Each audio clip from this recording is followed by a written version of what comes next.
Hello, chào các bác đã dành thời gian ghé thăm video của em. Hôm nay em có một con xe Vespa xe máy điện bật khóa lên. Rồi em thử ga xem nào, tại vì khách mang đến bảo là nó không đi được, phải dắt bộ qua. Vặn ga. Ồ, nó gừ, nó kêu, nó gừ. Giờ là quay ghé to lên tí nữa. Wow, nó gừ gừ. Đây là cái phương pháp sửa như thế nào. Giờ em sẽ chia sẻ cho các bác anh chị em tham khảo. Trước hết thì chúng ta tắt khóa điện đi. Và chúng ta sẽ mở cốp yên lên. Em chỉnh cái video quay cho nó dễ một chút để các bác có thể nhìn rõ tham khảo. Nhà em gần mặt đường, cửa ngõ vào thành phố Hải Phòng, nên đèn còi xi nhan nó kêu rất là to.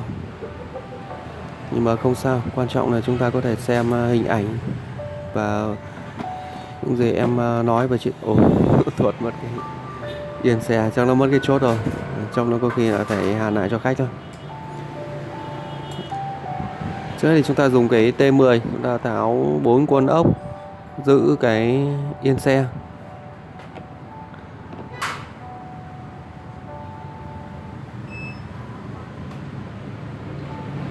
Cái đường đi vào trung tâm thành phố, đường cao tốc Hà Nội và các tỉnh lân cận, nên xe nó chạy hơi bị nhiều, và cái đấy không quan trọng lắm.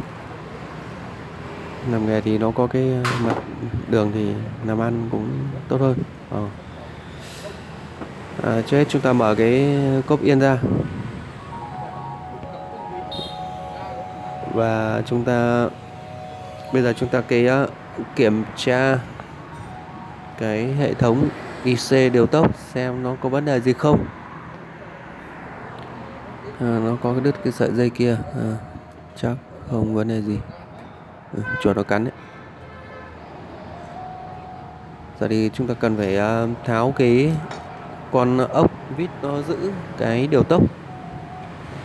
Ta tháo hoàn ra để chúng ta kiểm tra xem nó như thế nào.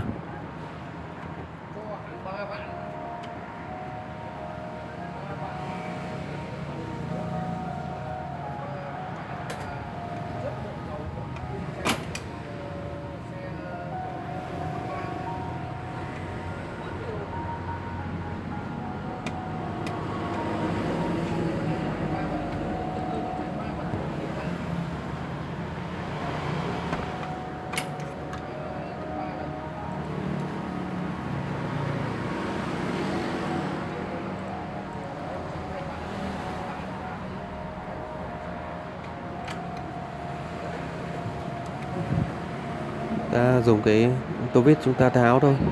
Nó có cái ốc hãm bên dưới thì nó hơi khó một chút, tại vì mấy năm rồi nó han gì rồi, cái đấy thì không tránh khỏi.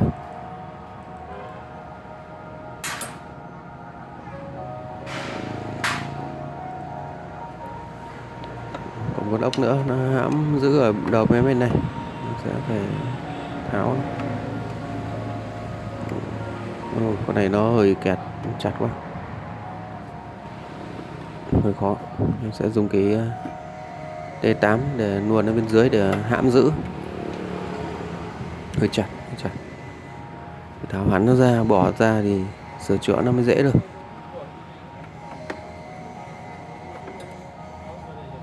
Hơi căng.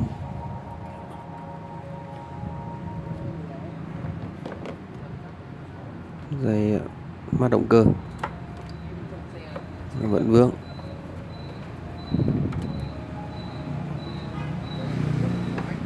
Chặt.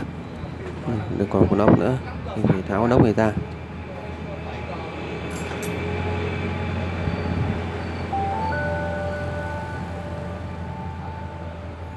Mình dùng cái T8 luồn bên dưới. Hôm nay thì Hải Phòng đã trở về đón chào cái rét đầu mùa.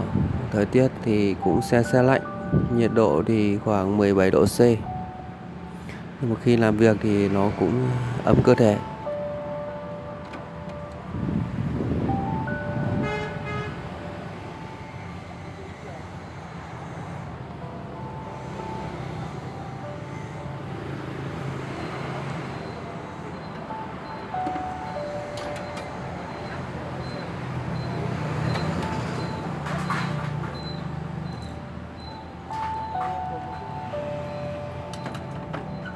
Ok, bây giờ đã tháo ra rồi. Giờ chúng ta sẽ dùng cái tô vít, chúng ta tháo cái nắp hộp bắt 3 dây động cơ, dây nguồn, dây ổ khóa về.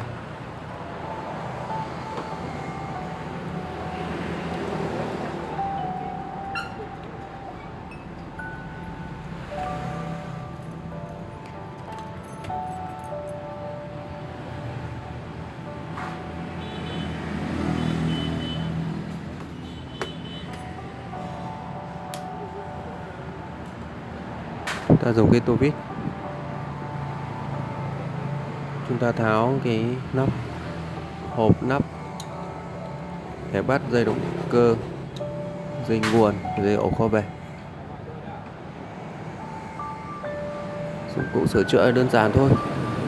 Phương pháp này với ban bệnh này thì chúng ta dùng T10, T8 và tô vít. Cái này chúng ta phải dùng cái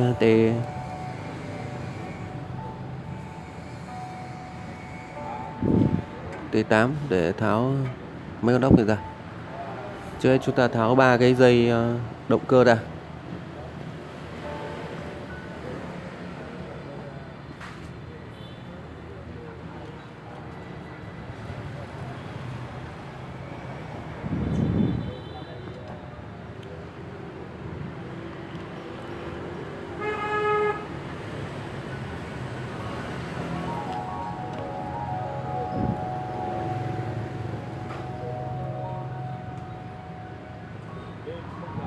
Nó rất là tiện và chắc chắn. Nhà máy họ sản xuất cái bắt như này nó đảm bảo tránh bị mo ve. Tại vì cái hay đánh mo ve tia lửa điện là nó hay bị chảy, nóng chảy, nhanh hỏng.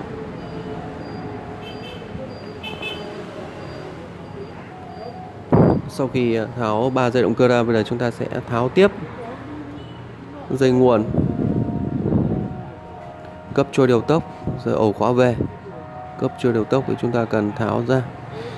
Ở đây thì mình sẽ có một cái điều tốc đa năng 1000W. Để em sẽ thử thay thế xem nó như thế nào. Thì đối với những anh em thợ thì cửa hàng to thì mình không nói, nhưng mà đối với anh em thợ mới vào nghề thì có lẽ chúng ta có thể sắm kiểu là mua sẵn ấy, một cái điều tốc 800 hoặc là 1000W và một cái điều tốc nữa là 350W hoặc là 400W, để chúng ta thường là những cái dòng xe máy điện Vespa, X-Men thì chúng ta thay cái loại 800 với 1000W. Hoặc cái dòng 350W thì chúng ta thường thay cho xe cỏ, xe Ninja, xe bò. Thì chúng ta tiện là chúng ta có thể test thử và báo cho khách luôn. Chúng ta nhấc khéo, chúng ta nhớ tắt cái automat đây nhé. Vì đôi khi chúng ta va quẹt là nó sẽ chập, mà nó chập cháy thì là chúng ta mất rất nhiều công để chạy lại đường dây điện, mất nhiều thời gian. Chúng ta automat đi, chúng ta không vội gì cả, chúng ta đấu đúng màu dây. Dễ thì rất dễ, mà khó thì rất khó. Cái dây đỏ nhỏ là dây ổ khóa về, nó nuôi điều tốc. Nếu mà không có nó là xe không chạy được, mặc dù có nguồn cấp âm dương cho nó từ ắc quy lên. Một cái dây ổ khóa về là bắt buộc phải có.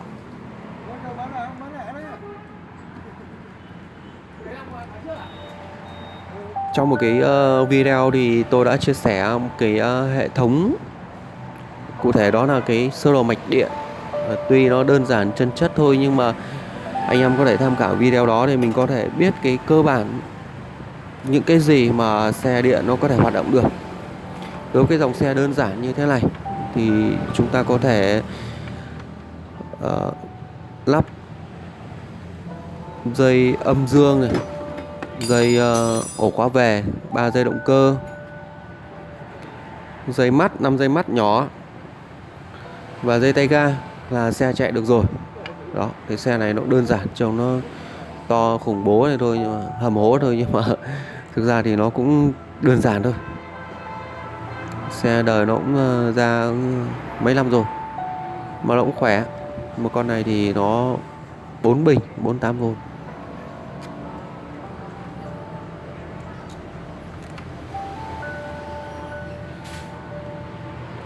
Chúng ta cứ từ từ chậm chậm nhưng mà nó chắc.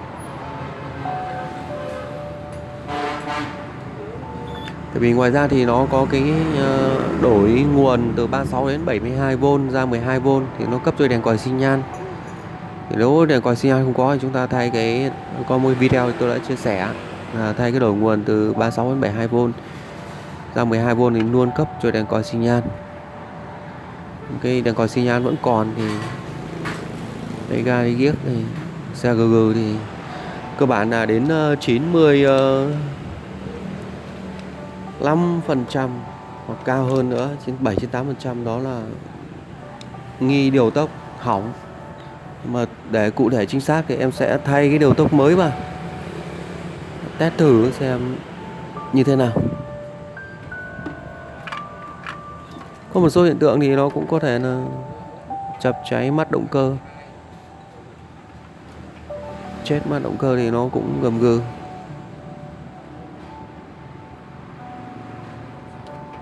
Chúng ta tháo hết rác ra của cái điều tốc cũ này.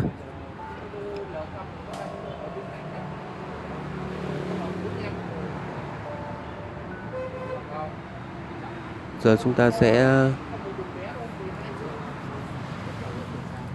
lắp cái dây tay ga vào. Ta tìm cái dây tay ga. Dây tay ga thì nó là màu đỏ, 3 màu: đỏ, xanh, đen. Đây là dây tay ga. Đây có cái rắc, nó cũng màu nó na ná nhau, gần giống nhau ấy, đối nhau đó, đỏ, xanh, đen. Sau đó chúng ta sẽ lắp cái dây mắt động cơ vào. Động cơ thì nó có 5 dây, nó không thể lẫn vào đâu được. Đối với động cơ lên thì nó chỉ có 3 dây động cơ và rắc đầu mắt. Ok, bây giờ em sẽ bật khóa điện lên, em ga thử xem nó như thế nào nhé. Bật khóa lên này. Bật automat ấy. Bật khóa lên này. Để em quay cho nó dễ này. Đây, bật khóa lên nhé. Bật lên này. Đó. Giờ em sẽ ga thử xem nào. Ồ, chạy rồi. Như vậy thì con này 101% đó là do điều tốc.